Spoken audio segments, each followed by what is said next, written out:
The day my parents threw me out, my mother didn't cry. My father didn't hesitate. He simply placed 2 suitcases on the front porch and locked the door behind me.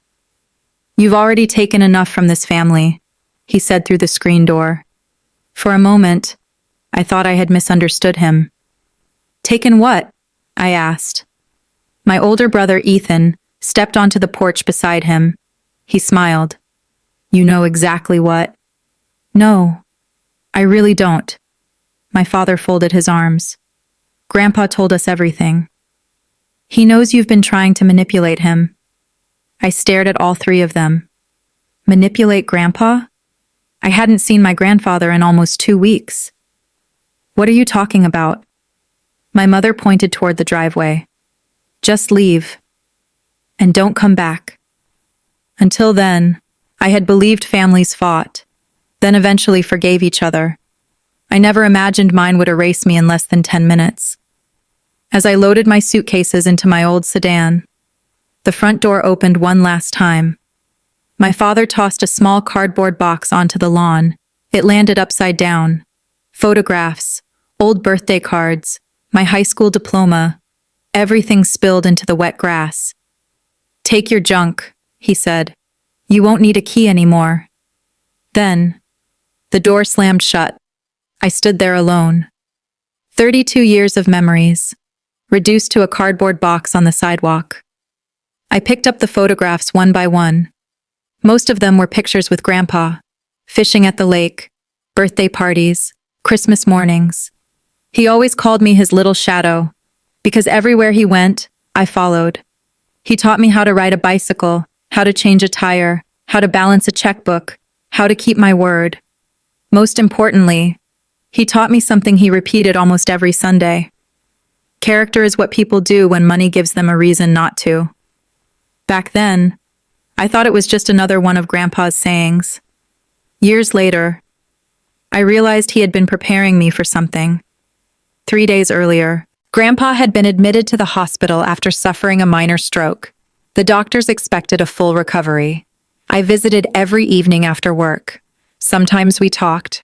Sometimes we simply watched baseball together.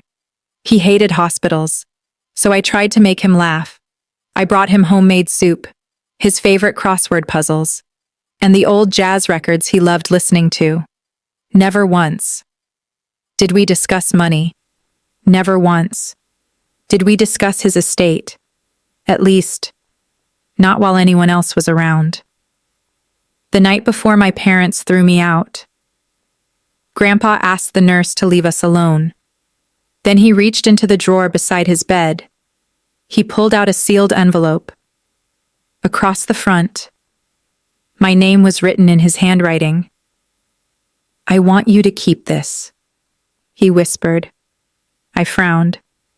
"What is it?" He smiled. "You'll know when the time comes." I laughed softly. "You sound mysterious." He looked toward the window. "Some truths need the right moment." I slipped the envelope into my backpack without opening it. I assumed it was another birthday letter, or maybe an old family photograph. I had no idea. That one sealed envelope would destroy every lie my parents believed. The morning after I was thrown out, my phone rang. The caller ID showed a number I didn't recognize. "Hello?" A calm voice answered. "Good morning. My name is Richard Bennett. I'm your grandfather's attorney." My heart skipped a beat. "Is Grandpa okay?" "He's stable," the attorney replied. "But there's something he instructed me to do immediately." I leaned against my car. "What is it?" There was a brief silence. Then he said the sentence that changed my life forever. "Do not open the envelope your grandfather gave you. Bring it directly to my office. And whatever happens, don't tell your parents you have it." I looked down at my backpack. The sealed envelope was still inside, untouched, unopened. At that moment, I still believed my family had thrown me out because of a terrible misunderstanding. I didn't realize they had already begun fighting over Grandpa's $21 million inheritance, and they believed I was the only person standing in their way. I barely slept that night. The back seat of my old sedan had become my bedroom. One suitcase served as a pillow. The other held everything I still owned. Every few minutes, I reached into my backpack. The sealed envelope was still there, untouched. I wanted to open it. Every instinct told me not to. Grandpa had trusted me with it. His attorney had warned me. So I waited. The next morning, I drove to Bennett and Carlisle law offices. It occupied the top floor of a quiet brick building downtown. Nothing about it suggested that one of the city's wealthiest families had trusted it for more than 40 years. The receptionist smiled politely. "You must be Ms. Harper." I nodded. "Mr. Bennett is expecting you." She led me down a long hallway lined with framed photographs. Some showed courthouse ceremonies. Others featured generations of the same families. Near the end, I stopped. One photograph showed Grandpa shaking hands with a much younger Richard Bennett. Both were laughing. The picture looked decades old. "They've known each other a long time," I quietly said. The receptionist smiled. "Almost 50 years. They built businesses together." That surprised me. Grandpa had rarely spoken about money. To me, he had simply been Grandpa. The man who grilled hamburgers every Sunday, who secretly slipped $20 bills into birthday cards, who never forgot anyone's favorite dessert. Richard Bennett stood as I entered his office. He was in his early 60s, neatly dressed, calm, the kind of person who never seemed rushed. He offered his hand. "Emily, I'm sorry about everything that's happened." I forced a small smile. "Thank you." He waited until I sat down, then asked, "Do you have the envelope?" I reached into my backpack, placed it carefully on the desk. The wax seal remained perfectly intact. He examined it for several seconds, then nodded with obvious relief. "You didn't open it." "You told me not to." He smiled. "Good. Because if that seal had been broken, everything your grandfather planned could have fallen apart." A chill ran through me. What exactly did he plan? Instead of answering, Richard unlocked a small wooden cabinet behind his desk. He removed another sealed folder. Across the front were the words, "Confidential until delivered with matching envelope." He placed both items beside each other. Only then did he finally speak. "Your grandfather expected conflict." I frowned. Conflict? He believed certain members of your family would act quickly after learning about his condition. I felt my stomach tighten. My parents? He didn't answer directly. Instead, he slid a legal document across the desk. "Read the first paragraph." I looked down. The heading read, "Declaration of Intent" below it. One sentence immediately caught my attention. "If my granddaughter Emily arrives with the sealed envelope unopened, I will know she honored my final instruction above her own curiosity." I stared at the page. "He tested me?" Richard nodded. "Not because he doubted you. Because he needed proof." "Proof of what?" "That you were the only person he could completely trust." I leaned back in my chair. None of this made sense. "My parents think I manipulated Grandpa." Richard sighed. "Yes." "Why?" He opened a thick file. Inside were printed emails, financial statements, property records, meeting notes, dozens of documents. "Because someone convinced them you already knew the contents of the estate." "I don't." "I know," he replied. "But they don't." He folded his hands. "Emily, when was the last time your parents visited your grandfather without discussing business?" I thought carefully. I couldn't remember. Every recent visit seemed to include conversations about investments, property taxes, rental income, stock performance. Grandpa usually changed the subject, or asked about baseball instead. At the time, I assumed he simply disliked talking about money. Now, I wondered if there had been another reason. Richard stood, walked toward the large window overlooking the city. Your grandfather built 3 manufacturing companies. I know. He sold 2 of them. I knew that too. But did you know he quietly purchased 17 commercial properties over the next 20 years? I blinked. No. Did you know he invested in renewable energy companies before most people believed in them? I slowly shook my head. No. Did you know his estate is now worth approximately $21 million? The number echoed through the room. 21 million. It sounded impossible. Grandpa still drove a 10-year-old pickup truck, still clipped grocery coupons, still insisted on repairing his own fence. He never lived like someone worth that much. Richard smiled. He believed wealth should create security, not attention. I looked down at the envelope again. So, what's inside? He gently pushed it back toward me. Open it. My hands trembled as I carefully broke the wax seal. Inside, there was only one handwritten page. No will, no financial documents. Just Grandpa's familiar handwriting. I began reading aloud. Emily, if you're opening this with Richard beside you, then you've already done the hardest part. You listened instead of reacting. Never lose that habit. A lump formed in my throat. The letter continued. Your parents believe this envelope contains the real will. It doesn't. I allowed them to believe that because I needed to know what people would do when they thought money was within reach. I looked up. He let them believe? Richard quietly nodded. They were never supposed to know this envelope existed. I kept reading. Money has an unusual way of revealing character. Some people become generous. Others become suspicious. A few become desperate. The next few weeks will show you who is who. Do not argue. Do not defend yourself. Simply watch. Before I could continue, Richard's office phone rang. He glanced at the screen. His expression immediately changed. He answered. Richard Bennett speaking. A familiar voice shouted loudly enough that I could hear it across the room. It was my father. I know she's there. Richard remained calm. I cannot discuss clients. My father ignored him. That girl stole something from my father. If she doesn't return it today, I'll call the police. Richard slowly looked toward me, then quietly replied, No, Mr. Harper. I don't believe you will. Because what your daughter possesses belongs to her. He ended the call. The room fell silent. My father had just accused me of theft, and somehow, he already knew about the envelope, which meant only one thing. Someone inside Grandpa's hospital room had been listening. Someone who wasn't supposed to hear a single word.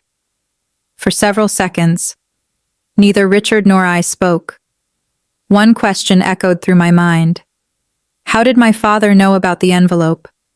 Only 3 people had been inside Grandpa's hospital room.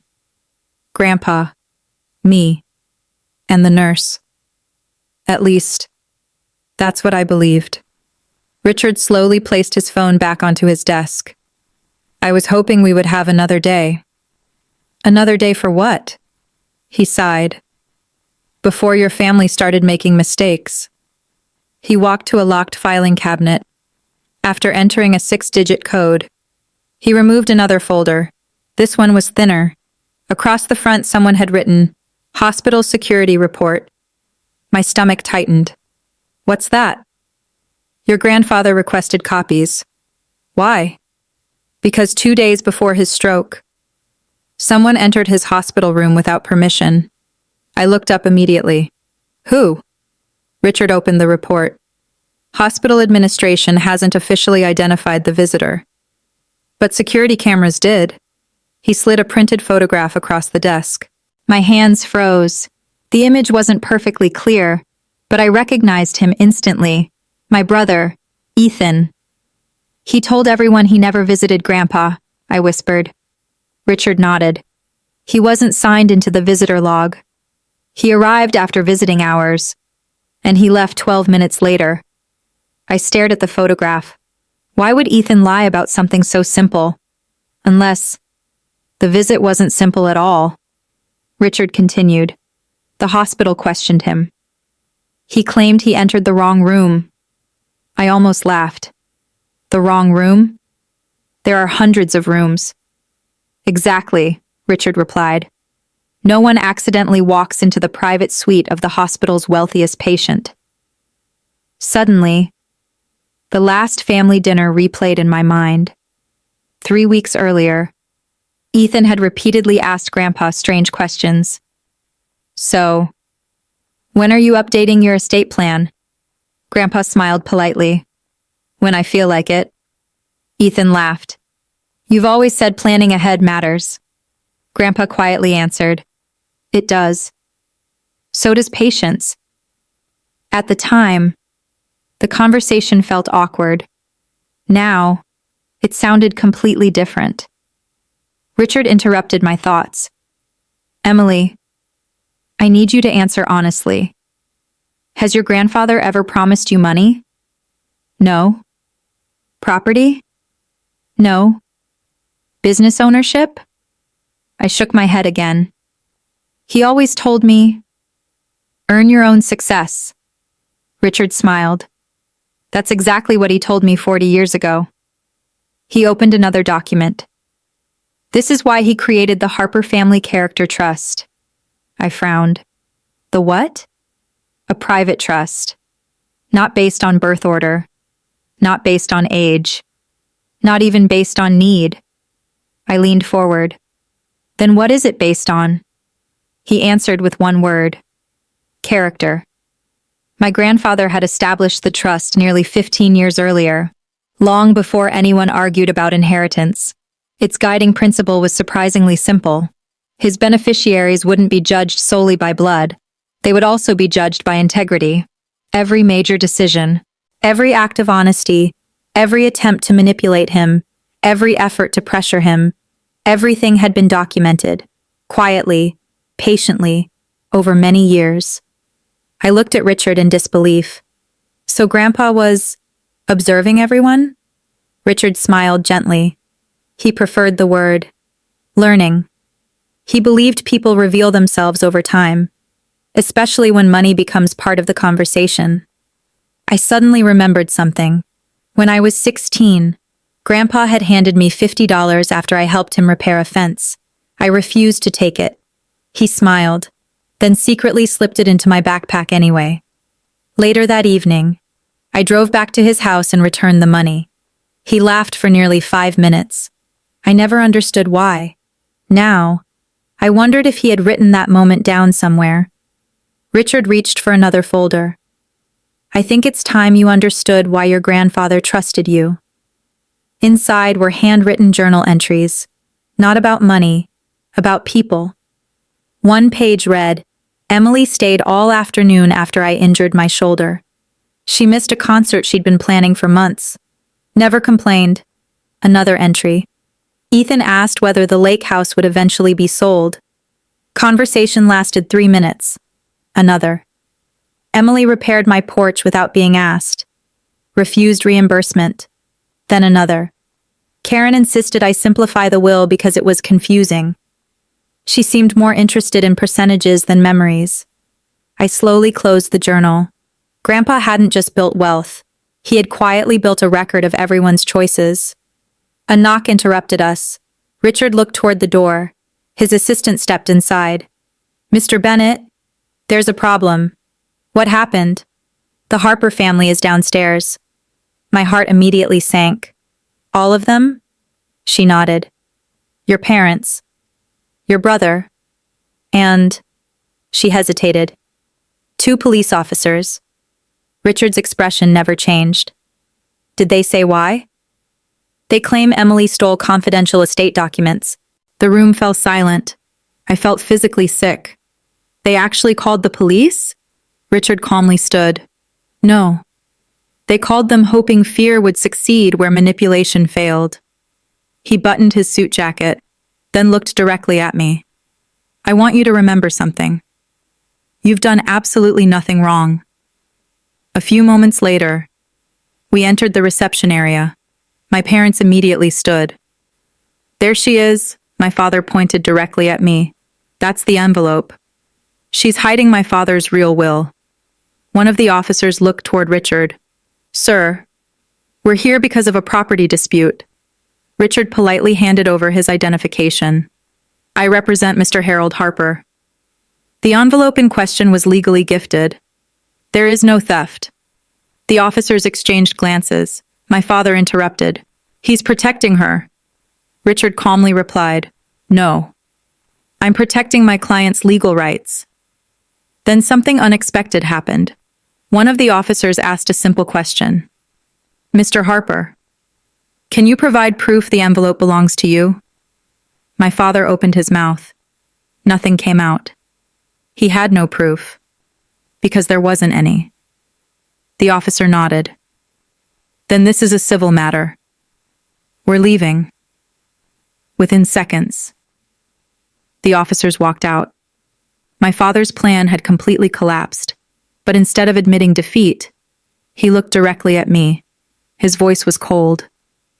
If you think one envelope is going to make you rich, you're making the biggest mistake of your life. I quietly answered. I never wanted Grandpa's money. He laughed bitterly. Then prove it. Before I could respond, Richard stepped between us. Oh, I don't think you'll be saying that much longer. Everyone looked at him, including me. He adjusted his glasses, then calmly delivered a sentence that changed the entire room. Because the document you're all fighting over isn't your father's final will. It's the version he intentionally wanted you to find. The color drained from Ethan's face. My mother's eyes widened. My father stopped breathing for a moment. Richard continued. The real will has been hidden somewhere none of you ever thought to look. And judging by Ethan's terrified expression, he suddenly realized exactly where that place might be. No one spoke. The reception area felt unnaturally quiet. Every pair of eyes turned toward Richard Bennett. My father was the first to break the silence. What do you mean? That isn't the real will? Richard calmly adjusted his briefcase. I mean exactly what I said. The document your family has been searching for was never intended to become your grandfather's final will. Ethan immediately stepped forward. That's impossible. Richard looked at him. Is it? For the first time since I'd arrived, my brother looked nervous, not angry, not confident, nervous. My father folded his arms. Stop playing games. If there's another will, where is it? Richard smiled politely. I don't know. That answer surprised everyone, even me. What? Dad snapped. You're his attorney. I am, Richard replied. But Harold insisted I never learn where the original document was kept. Why would he do that? Because, Richard answered. He believed secrets stay safest when fewer people know them. Ethan laughed loudly. This is ridiculous. There isn't another will. Richard slowly turned toward him. Interesting. No one asked whether another will existed. We asked where it was. You were very quick to assume it doesn't. Ethan's smile disappeared. For just a second, it was enough. Richard noticed. So did I. As my parents argued with Richard, I remembered something strange. About 6 months earlier, Grandpa had invited me to help him clean out his workshop.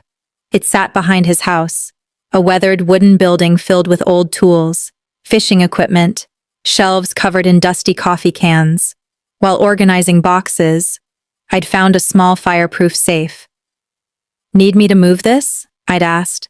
Grandpa quickly shook his head. No. Leave that exactly where it is. I laughed. What's inside? He smiled. Nothing you're supposed to worry about.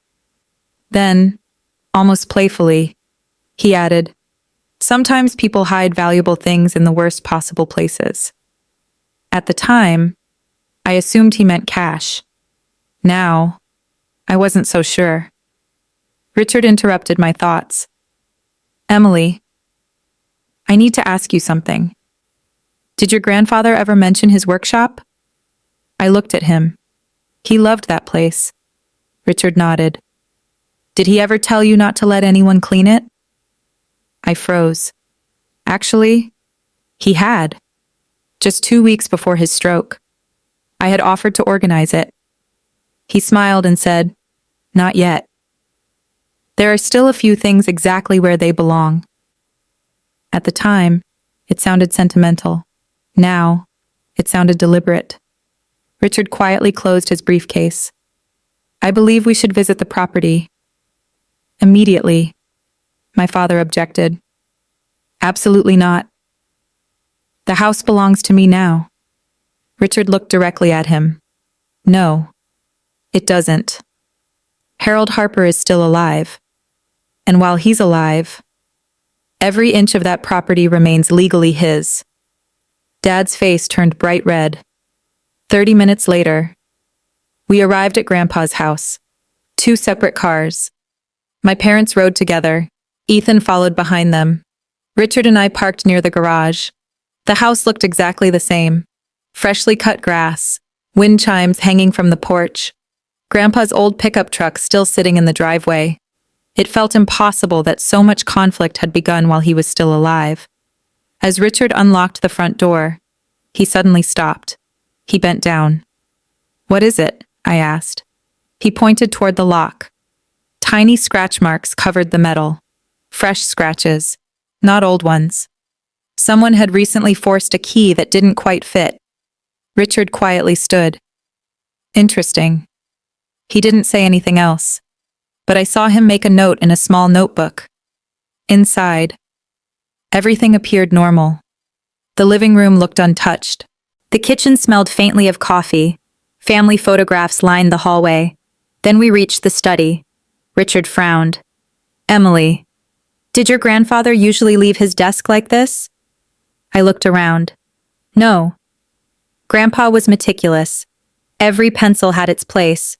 Every paper stayed perfectly stacked. Now, drawers hung open. Folders were crooked. Books had been moved. Someone had searched the room. Carefully, but not carefully enough. My father immediately defended himself. "We were looking for insurance papers." Richard calmly replied, "Insurance papers? In desk drawers labeled family recipes?" No one answered. Then we walked toward the workshop. The old wooden building stood exactly where I remembered. The afternoon sunlight filtered through dusty windows. Richard unlocked the door. The smell of sawdust and machine oil filled the air. For a moment, everything looked untouched. Then I noticed it. One shelf was completely empty. A rectangular outline remained in the dust. Something had been sitting there for years, and now it was gone. "Ethan," Richard quietly said. My brother froze. "Have you been inside this workshop recently?" "No." Richard pointed toward the empty shelf. "Then how do you explain this?" "I don't know." He answered too quickly. Richard slowly walked toward the shelf. "There was a metal box here. You know that because you looked directly at the empty space." "I never mentioned a box." Silence. Complete silence. Ethan realized his mistake. My mother immediately stepped in. "You're twisting his words." "No," Richard replied. "I'm observing them." Then, he walked toward Grandpa's old workbench. On top sat a small wooden plaque. The words carved into it made me smile. "Measure twice, cut once." Grandpa said it every time we worked together. Richard gently picked up the plaque. Something underneath caught his attention. A tiny brass key, hidden beneath the wood. He looked at me. "Did you know this was here?" I slowly shook my head. No, neither did anyone else. Richard examined the key carefully. A number was stamped into the side, 3117. "It isn't a house key," he whispered. "It belongs to something else." Before anyone could respond, my father suddenly spoke. "Harold rented a safety deposit box." Richard slowly turned toward him. You've never mentioned that before. Dad immediately realized what he'd said. His expression changed. I forgot. Richard smiled slightly. No, I don't think you did. Then my phone rang. It was the hospital. I answered immediately. Hello? The nurse sounded relieved. Ms. Harper, your grandfather is awake. Tears filled my eyes. Can I see him? Yes. But there's something else. He specifically asked for you. And he said, she paused, tell Richard to bring key 317. I slowly looked down at the brass key resting in Richard's hand. Grandpa knew. He had known all along that we would find it. He had planned every step. But as we hurried back toward the cars, none of us noticed Ethan quietly step back inside the workshop, or the fact that, when he came back out 30 seconds later, his right jacket pocket looked noticeably heavier than before. The drive to the hospital felt longer than it should have. Richard drove in complete silence. I sat in the passenger seat, staring at the small brass key resting in my hand. 317. Such a tiny object. Yet everyone in my family suddenly seemed willing to fight over it. Behind us, my parents followed in Dad's SUV. Ethan drove separately. Every few minutes, I noticed him glancing down at something in his passenger seat. It looked like he was checking his phone. Now, I'm not so sure. When we arrived at the hospital, a nurse met us outside Grandpa's room. I'm sorry, she said gently. Only 2 visitors. Grandpa had left strict instructions. Mr. Bennett and Emily. My father immediately objected. I'm his son. The nurse remained polite. I understand. But these were your father's instructions. Mom stepped forward. He'll want to see all of us. I'm sorry, the nurse repeated. He was very clear. Dad's jaw tightened. He looked as though he wanted to argue. Instead, he sat down in the waiting room without another word. For the first time in my life, he had no control over what happened next. Grandpa looked tired, but his eyes were bright. The moment he saw me, he smiled. My little shadow. I couldn't stop the tears. I walked over and gently held his hand. I've missed you. He squeezed my fingers. I hear you've had an interesting week. I laughed through my tears. You could say that. Richard quietly placed the brass key on the bedside table. Grandpa nodded with satisfaction. So, you found it. You knew we would, I said. He smiled. I hoped you would. Grandpa looked toward Richard. Lock the door. Richard quietly did as he asked. Then Grandpa lowered his voice. I don't have much energy. So listen carefully. We both nodded. He looked at me first. Emily, I'm sorry. You never should have been caught in this. I shook my head. Don't apologize. You didn't do anything wrong. He smiled sadly. I underestimated how quickly money changes people. After taking a slow breath, he continued. 15 years ago, I created 3 different estate plans. I frowned. 3? He nodded. The first rewarded everyone equally. The second rewarded responsibility. The third, he paused, was never about money. Richard quietly finished the sentence. It was about character. Grandpa smiled. Exactly. He pointed toward the brass key. That key doesn't open a safety deposit box. It opens a private archive. I looked confused. Archive? In the old Harper manufacturing building. Richard nodded. I remember. Grandpa continued. Everything is stored there. My journals, my letters, business records, video recordings, original estate documents. I stared at him. You recorded everything? He smiled. When you've spent 50 years building something, you learn to keep records. Then his expression changed. He became serious. Emily, I need you to answer one question. Anything. If I leave you nothing, would you still come visit me every Sunday? I didn't even hesitate. Of course, he smiled. I knew you would. Then he looked toward Richard. Did you hear that? Richard nodded. Every word. Grandpa laughed softly. Good. Because someone else gave me a very different answer. A chill ran through the room. What do you mean? Grandpa looked toward the window. About 3 months ago, Ethan visited me. He thought I had already signed my final will. He asked me something.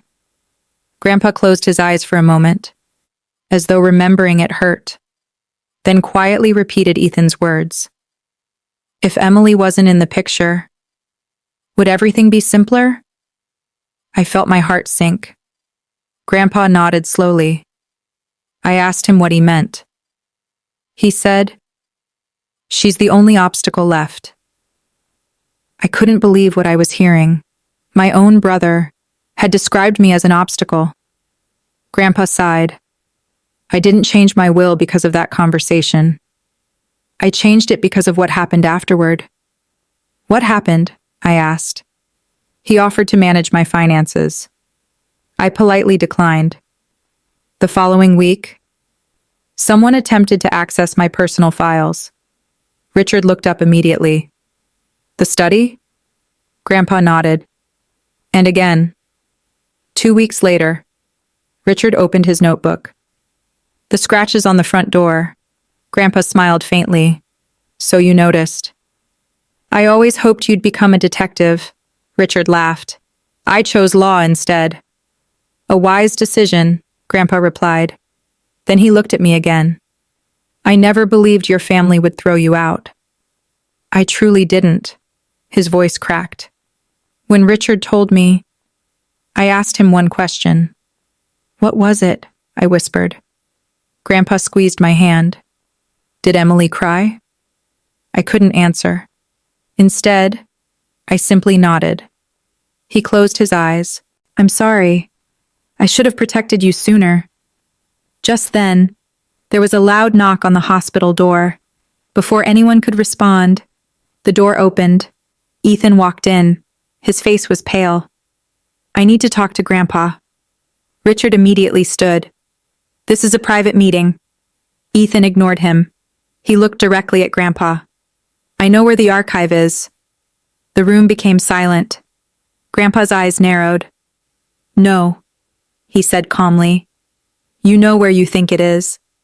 Ethan reached into his jacket pocket, then slowly placed something on the bedside table. A small leather notebook. My heart nearly stopped. Grandpa's journal. The one that had always remained inside the workshop. I found this, Ethan said. And if everyone wants the truth, I think we should start reading. Grandpa looked at the notebook for several long seconds. Then, to my complete surprise, he smiled. Go ahead. Ethan looked confused. Grandpa leaned back against his pillow. Read the first page. His confidence disappeared almost instantly. He slowly opened the notebook. The first page contained only one handwritten sentence. If you're reading this without my permission, you've just proven exactly why you cannot be trusted. The color drained from Ethan's face. Grandpa hadn't hidden his real journal. He had left behind a trap, and my brother had just walked directly into it. The room remained silent. Ethan slowly placed the notebook back onto the bedside table. For the first time in years, he had nothing to say. No excuses, no confident smile, no sarcastic comment. Grandpa looked at him with disappointment instead of anger. Somehow, that hurt even more. I didn't leave that notebook there by accident, Grandpa said quietly. I left it there because I wanted to know one thing. He paused. Would anyone respect my privacy after I became too weak to protect it myself? He looked directly at Ethan. I have my answer. My father finally spoke. Dad, you can't judge him over one mistake. Grandpa slowly turned toward him. One mistake? His voice remained calm. No, this wasn't one mistake.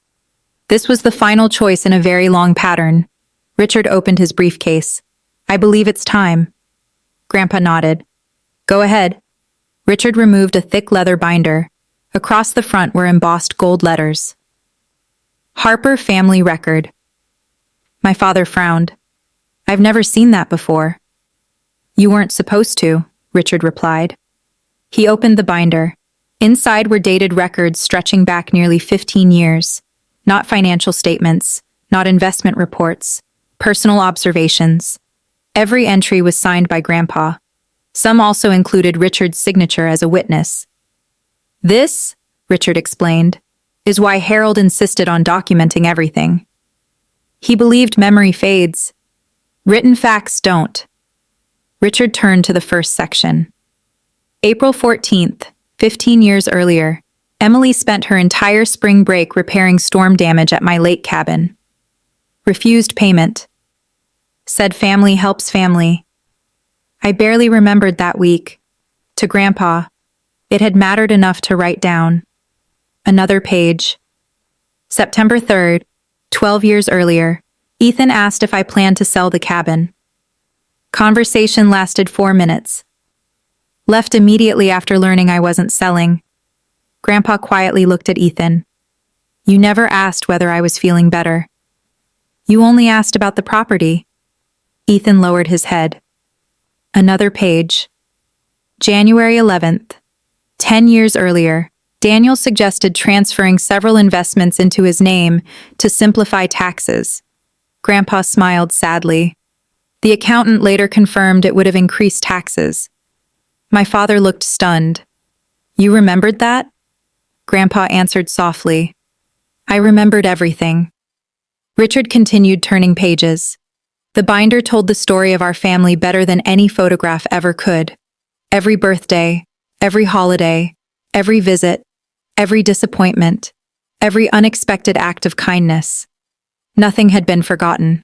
Then Richard reached a section marked with a red divider. Confidential. He looked toward Grandpa. Are you certain? Grandpa nodded. Read it. Richard cleared his throat. Approximately 18 months ago, Mr. Ethan Harper requested a private meeting. Ethan immediately interrupted. That meeting was confidential. Grandpa calmly answered, Not anymore.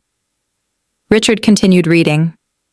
Mr. Ethan Harper proposed purchasing Harold Harper's manufacturing company for $1. My eyes widened.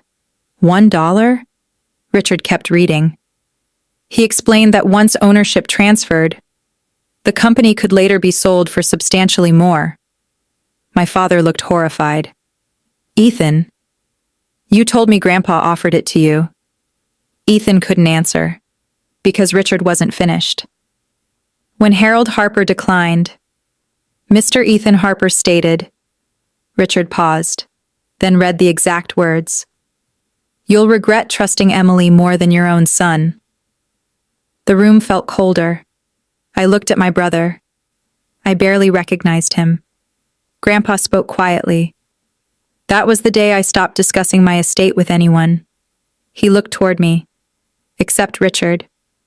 Richard closed the binder. I believe there's one final matter. He reached into his briefcase once more. This time, he removed a sealed envelope. Unlike the one Grandpa had given me, this envelope carried 3 signatures. Grandpa's, Richard's, and a notary public. Across the front were the words, to be opened only after the character review is complete. My father whispered, What character review? Grandpa smiled. The last 15 years. Richard carefully broke the seal. Inside was a single typed document. He read aloud. I, Harold James Harper, declare that no beneficiary shall receive any portion of my estate until the following condition has been satisfied. Dad leaned forward. What condition? Richard continued. Every beneficiary must attend the final family meeting together. Mom frowned. Final meeting? Richard nodded. Tomorrow morning, at Harper Manufacturing. Ethan suddenly stood. I don't have time for games. Grandpa's expression hardened. This isn't a game. It's your last opportunity. Richard kept reading. At this meeting, evidence collected over 15 years shall be presented. Only after every record has been reviewed will my true final will be revealed. Silence. Complete silence. No percentages, no dollar amounts, no names, nothing about who would inherit the $21 million estate. Just one final instruction. Review the truth first. Discuss the money later. As everyone slowly left Grandpa's hospital room, Richard quietly handed me another envelope. This one is for you. I looked confused. What is it? He asked me not to give it to you until today. I turned it over. Across the front, in Grandpa's familiar handwriting, were 6 simple words. Read this before tomorrow's meeting. I waited until I was alone in my motel room, then carefully opened it.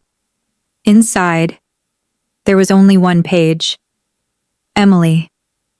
Tomorrow people will finally learn who they really are. Some will apologize. Some will make excuses. Some will leave. Listen carefully to every word. Because the inheritance isn't the greatest gift I'm leaving behind. The greatest gift is knowing exactly who deserves a place in your future. I folded the letter slowly. For the first time since all of this had begun, I realized Grandpa's plan had never been about testing people for money. It had been about protecting the people money could destroy. The next morning, our entire family would gather inside the headquarters of the company Grandpa had built from nothing.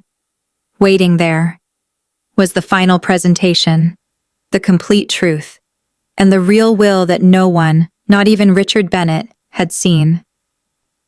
The next morning, for the first time in years, our entire family arrived at the old Harper manufacturing headquarters together. The building had been closed since Grandpa sold the company almost a decade earlier. Outside, the faded sign still carried the Harper name. Inside, everything had been carefully preserved. The original conference table, the framed newspaper articles celebrating the company's early success. Even Grandpa's first toolbox sat inside a glass display case.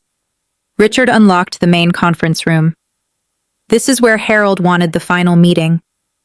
No one spoke. At the far end of the room stood a large television screen. Beside it, a metal cabinet with a digital lock. Richard walked toward the cabinet. Without saying a word, he inserted key 317. A soft click echoed through the room. The door slowly opened. Inside were dozens of neatly labeled folders, several hard drives, leather-bound journals, and one thick envelope stamped, "Final Estate Instructions." Richard carefully removed it, then looked toward us. Before we discuss the estate, Harold requested one final presentation. He inserted one of the hard drives into the computer. The screen came to life. A recording began. Grandpa appeared on the screen. He looked healthy. The video had obviously been recorded months earlier. He smiled warmly. If you're watching this, then I'm probably too stubborn to attend this meeting myself. A few people laughed quietly, even Dad. Grandpa continued, I've spent my entire life building businesses, but I've learned money is never the hardest thing to earn. Trust is. The screen changed. A timeline appeared. Each year was listed separately. Richard explained, everything you're about to see comes directly from Harold's journals, calendars, security records, and personal notes. The first slide showed photographs. Emily repairing the lake cabin, Emily driving Grandpa to medical appointments, Emily spending Christmas Day repairing storm damage after a power outage. I had forgotten half of those moments. Grandpa never had. The next slide appeared. Ethan requesting early access to investment reports. Another. Asking about property values. Another. Requesting ownership documents. Another. Attempting to enter Grandpa's office without permission. Another. The unauthorized hospital visit. Every date, Every conversation, every action, documented, without exaggeration, without emotion, just facts. Dad slowly looked toward Ethan. You told us you were helping him. Ethan stared at the floor. I thought I was. Grandpa's recorded voice answered before anyone else could. No. You were helping yourself. The room became silent again. Then the presentation shifted. To my surprise, it wasn't only Ethan. Dad appeared next. Grandpa spoke gently. Daniel, you spent years believing providing money was the same as providing presents. Photographs appeared, missed birthdays, canceled fishing trips, family dinners left early because of work. Grandpa wasn't attacking him. He was showing him what he had missed. Dad quietly wiped his eyes. I didn't realize, he whispered. I thought there would always be more time. Then Mom's section appeared. Grandpa smiled sadly. Karen, you always wanted peace. But sometimes, peace without truth becomes permission. Images showed every moment she remained silent while arguments happened. Every time she asked me to let it go. Every time she chose comfort over fairness. She began crying before the video finished. Finally, the screen showed my name. I immediately looked away. I didn't want everyone watching me. Grandpa's voice filled the room. Emily, you never knew I was keeping score. The truth is, I wasn't. I was simply paying attention. Photos filled the screen, helping him paint the fence, teaching him how to use video calls, cooking Sunday dinners together, watching old baseball games, reading books during hospital visits. Then his voice softened. None of those moments increased my wealth. They increased my life. I couldn't stop crying. The video ended. For several seconds, no one moved. Richard quietly picked up the final envelope. This, he said, is Harold Harper's true final will. He carefully opened it, then began reading. To my family, if you are hearing these words, remember this before you remember any numbers. Money is temporary. Character remains after every dollar is gone. Richard continued. Harold had donated nearly $6 million to hospitals, scholarship foundations, veterans organizations, and local trade schools. Exactly the causes he had quietly supported throughout his life. No one objected. It sounded exactly like him. Then Richard reached the section everyone had been waiting for. The Harper family estate, including investments, commercial properties, savings, and remaining business assets, totaling approximately $21 million, will be divided equally among my 3 children and grandchildren, subject to one condition. Everyone leaned forward. Richard continued reading. No beneficiary may challenge another beneficiary's share. Anyone who files a legal challenge against another family member automatically forfeits their inheritance. The room became perfectly still. Grandpa had anticipated everything. Richard looked toward Ethan. There is one additional clause. He turned another page. Any beneficiary found attempting to obtain estate documents through deception, unauthorized access, intimidation, or pressure shall immediately lose all inheritance rights. Ethan's breathing became heavier. Richard placed another document on the table. The hospital security report. The workshop entry. The unauthorized removal of Harold's journal. The attempted claim of stolen property. He calmly folded his hands. Each incident occurred after this clause was signed. Dad slowly looked at Ethan. You knew? Ethan couldn't answer, because there was nothing left to deny. Richard finished reading. According to Harold's instructions, Ethan Harper's inheritance is revoked. No one celebrated, not even me. I looked at my brother. He wasn't angry anymore. He simply looked broken. Then something happened that surprised everyone. Grandpa's video restarted automatically. Apparently, There was one final message. He looked directly into the camera. If Ethan is still in the room, I hope you're listening. Ethan slowly raised his head. Grandpa smiled gently. I never wanted to punish you. I wanted to stop you before money became more important than people. If today feels painful, good. Pain teaches lessons pride refuses to learn. Ethan quietly covered his face. For the first time, he cried. Then Grandpa looked into the camera again. Emily, if you're still beside Richard, I have one last request. Richard reached beneath the conference table. He removed a small wooden box.